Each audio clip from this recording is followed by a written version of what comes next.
চলে এসেছি তোমাদের কম বেশি অনেকেরই পছন্দ শ্যামা গল্পটি নিয়ে। হ্যাঁ, আর এই গল্পের মূল বিষয়টি হচ্ছে শ্যামার ডায়েরি। যারা যারা শ্যামা গল্পটি এখনো দেখোনি তারা চট করে আমার চ্যানেলে চলে যাও, অ্যান্ড আমি তোমাদের সুবিধার জন্য প্লেলিস্টও তৈরি করে রেখেছি। সো তোমরা সেখানে শ্যামা নামের শ্যামা গল্পের সবগুলো পার্টি পেয়ে যাবে। সো যারা যারা এখনো দেখোনি অবশ্যই দেখে নিও। শুরু করছি শ্যামা গল্পের ডায়েরির রহস্য, পার্ট 1।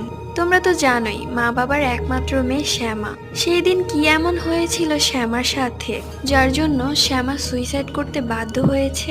শ্যামা তখন ক্লাস 9-এ উঠেছে। তার দু চোখ ভরা অনেক স্বপ্ন। সে একদিন ডাক্তার হবে এবং তার মা বাবার পাশে দাঁড়াবে, এবং তার আরো একটি স্বপ্ন, সে তাদের গ্রামে একটি বড় হাসপাতাল নির্মাণ করবে এবং সেখানে সব মানুষদের সে বিনামূল্যে চিকিৎসা দিবে। তাদের বাসা থেকে কোচিং এর রাস্তাটা বেশ দূরে।